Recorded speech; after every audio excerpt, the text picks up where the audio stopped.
This is the time of the year where polarity exists for the entire Department of Education.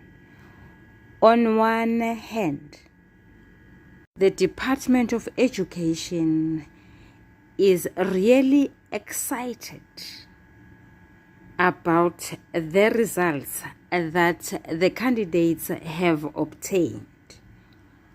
On the other hand, the very same Department of Education is fine. Please note that fine is an acronym where F stands for frustrated, I stands for insecure, N stands for neurotic, and E stands for emotional.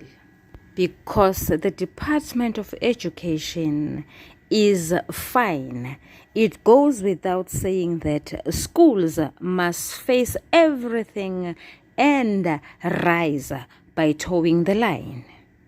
Subsequently, strategic planning is imperative. Sanibonani balingani mapungu na machichi, igama lami nguSpooky N isiZulu. Namhlanje senza umbhalo obuciko obizwa ngokuthiwa uju lwezinkondlo. Sizobheka umbuzo, inkomba noma uphawu lokuhlaziya olubizwa ngokuthiwa yisakhiwo sangaphandle. Kodwa-ke kulombuzo noma lenkomba esiqeda ukukhuluma ngayo sizoyipheka, siyicubungule, sihlaziye njengombuzo omfushane. Akukhathalekile, ngicela ukuthi ngiphinde ngigcizelele, akukhathalekile ukuthi lo mbuzo ubekwe kanjani, kodwa okubalulekile yilokhu okulandelayo. Ngabe umfundi uyazi yini ukuthi kulindeleke ukuba achaze ukuthi yini yona lena akhuluma ngayo?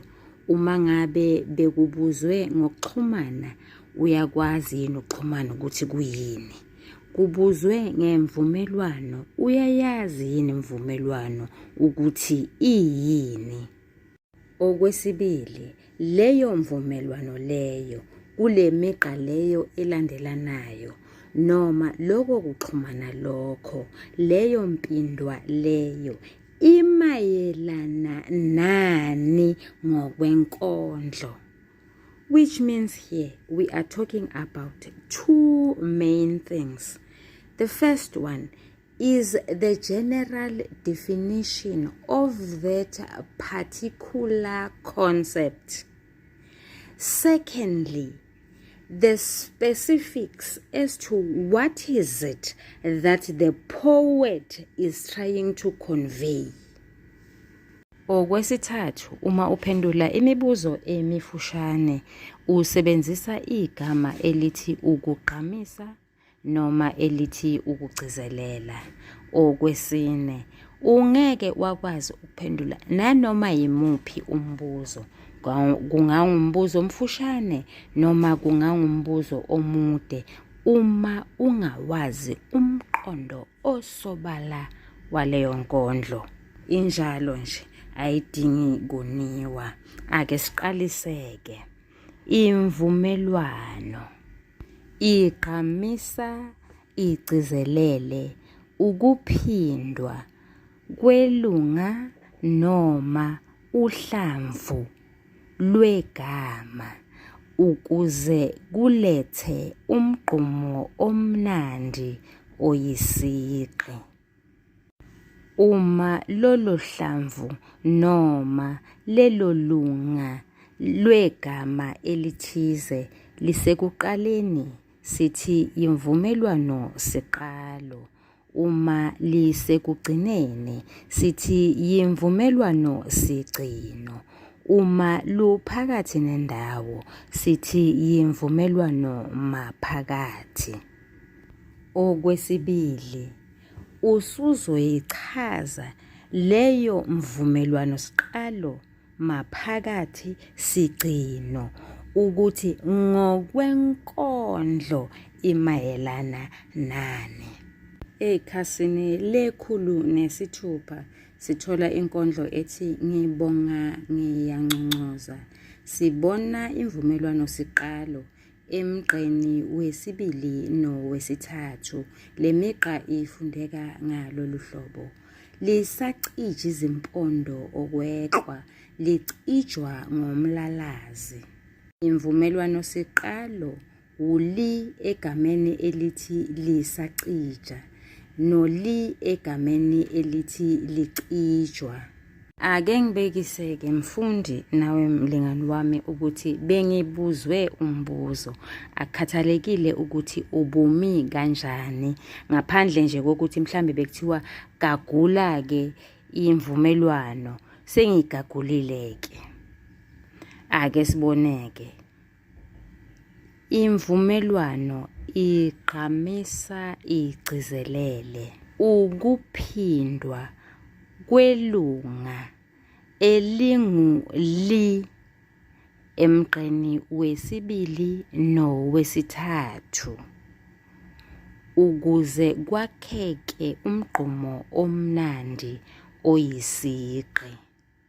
Okwesibili bengizothi le mvumelwano siqalo uli igqamisa igcizelele ukuthi imbongi iyalolongwa, inikezwa ulwazi olunzulu. Ubukhali nokulolongwa bembongi bufaniswa neqwa.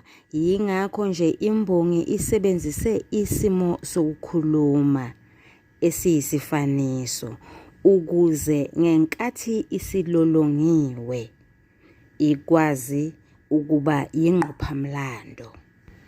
Icijwa nje imbongi, ilolongwa nje imbongi, ilolongwa ngomlalazi okuyitshe lokulola. Uma sivule ekhasini lama-73 sithola inkondlo osihloko sayo sithi Nyuvesi yakwaZulu. Sibona imvumelwano siqalo kusukela emgqeni wesibili kuya emgqeni wesine kufundeka ngalolu hlobo. Umhlathuze wakhophoza, ukhozi oluvule amaziphokazi ezintabeni zongoye. Ungoye lwesaba nokulwehlela, ubhakubha olungezindlu zinde zishaye ezulwini. Uma kungathiwa siphendula umbuzo lapho, singathi unkamisa kule migqa yomine uyimvumelwano siqalo. Ukugqamisa nokugcizelela, ukuphindwa kwelunga elingunkamisa ukuze kube nomgqumo omnandi oyisigqi. Okwesibili, le mvumelwano isetshenziselwe ukugqamisa amandla ale nyuvesi. Lokho kubonakala emgqeni wesibili nowesine. Umfula umhlathuze uyayesaba le nyuvesi, ubhekisa amehlo phansi ngenxa yamahloni, kanti nentaba ungoye iyesaba. Le mvumelwano siqalo iphinde isetshenziselwe ukugqamisa ukusetshenziswa kwesingathekiso emgqeni wesithathu nomugqa wesihlanu, lapho inyuvesi ibizwa ngokhozi iphinde ibizwe ngobhakubha. Ibizwa ngokhozi nje yingoba yiyona ebusayo engamele amanye amanyuvesi.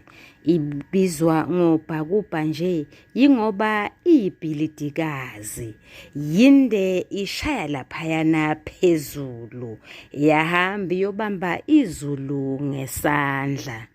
Mlingani wami nawe mfundi, ngiyathemba kuzwakele. Sicela ukuthi umuntu angathi senze imvumelwano siqalo kuphela, iphi imvumelwano maphakathi, iphi imvumelwano sigcino. Lapha phela sisazoyithatha inkondlo ethile yonkana senze konke lokhu okuyisakhiwo sangaphakathi okuyishumi. Nalapho kuyodependa phela ukuthi kuleyo nkondlo leyo eqokiwe kuyobe kukhona yini. Ngicela ukwenza ukuxhumana. Ukuxhumana kugqamisa kugcizelele ukuphindwa kwegama lonke noma isiqu salelo gama noma ke umsuka walo ukuze kwakheke umgqumo omnandi oyisigqi. Okwesibili sekuyoya ngokuthi loko kuxhumana kuleyo migqa leyo emibili, emithathu, emine kanjalo kanjalo kumayelana nani. Ukuthasisela nje sekuya ngokuthi lelo gama elifanayo imbongi ilibeke kuphi. Uma libekwe ekuqaleni ukuxhumana siqalo, uma libekwe egcineni ukuxhumana sigcino. Uma nje ngingathi izinhlobo zokuxhumana zinhlanu, funda ke kule video ubone ukuthi amanothi athini. Inkondlo eyisibonelo ilena esihloko sithi ngibonga ngiyangcongcoza. Umugqa esizowufunda owesishiyagalolunye noweshumi, ufundeka ngalolu hlobo. Ngincoma ngiyangcongcoza kubaciji bezimpondo bezicija ngenjulo yenzulu yosikisiki. Lana sithola ukuxhumana okutshekile. Emgqeni wesishiyagalolunye sithola igama elithi kubaciji, kanti emgqeni weshumi sithola igama elithi bezicija. Ake sithathe ukuthi sesiphendula umbuzo ke. Sizobeka ngalolu hlobo. Ukuxhumana okutshekile okumelwa amagama alandelayo. Kubaciji bezicija, kugqamisa kugcizelele ukuphindwa komsuka ekwakheni umgqumo omnandi obizwa ngokuthiwa isigqi. Okwesibili, lokhu kuxhumana okutshekile kugcizelela kugqamise ukuthi imbongi iyabonga, ibonga kulabo abayifundisile ukuze ithole ulwazi olunzulu. Imbongi ithi yeswele amagama okubonga kwazise ikhethelela gama elithi ngiyangcongcoza. Enkondlweni esihloko sithi Nyuvesi yakwaZulu siyakubona ukuxhumana okutshekile laphayana ebinzeni lesithathu, emgqeni weshumi nesithupha kuya emgqeni weshumi nesikhombisa, kufundeka ngalolu hlobo. Ngeswele ezinkulungwane, ngangihuba ngikuhayele sibani soluntu, izinkulungwane ezidlula kuwe aziwuvali chibi lolwazi. Lapha ukuxhumana kutholakala kusiqu egameni elithi ezinkulungwane negama elithi izinkulungwane. Uma siphendula umbuzo singathi ukuxhumana okutshekile egameni elithi ezinkulungwane negama elithi izinkulungwane kugqamisa kugcizelele ukuphindwa kwesiqu ukuze kwakheke umgqumo omnandi oyisigqi. Okwesibili sizothi loku kuxhumana okutshekile kugqamisa ukuncoma. Imbongi incoma lenyuvesi, ithi ayinawo amazwi okubonga, iwaswele. Bese imbongi income inani labantu abaningi abafunde kuyona lenyuvesi, bawelela ngaphesheya, ochaza ukuthi baphumelela ezifundweni zabo. Asikhulumeni ngokuphindaphinda. Ukuphindaphinda kugqamisa kugcizelele ukuthi imbongi isebenzise omqondofana, okungamagama ahlukile kodwa ebe esho into eyodwa noma ebe achaza okufanayo. Okwesibili, umfundi usezobheka ukuthi ngokwenkondlo nokushiwo imbongi lawo magama achaza ukuthini noma amayelana nani. Enkondlweni etholakala ekhasini lama-51 ku-page 51 esihloko sithi Nkosi sikeleli Afrika, siye emgqeni wokuqala nowesibili kufundeka ngalolu hlobo. Bathwele bayasisitheka, ijoka nalo yingcindezi. Uma sizibuza ukuthi yini yona lena abayethwele, sithola ukuthi umthwalo, ochaza ukuthi imbongi yeqe igama elithi umthwalo. Leli gama imbongi iliphindaphindile emgqeni wesibili ngokusebenzisa igama elithi ijoka. Lamagama womabili achaza impahla umuntu ahamba nayo futhi esindayo okunzima ukuyithwala. Kulo futhi leli binza kukhona amagama futhi aphindaphindiwe. Sizobuka umugqa wesine nomugqa wesihlanu.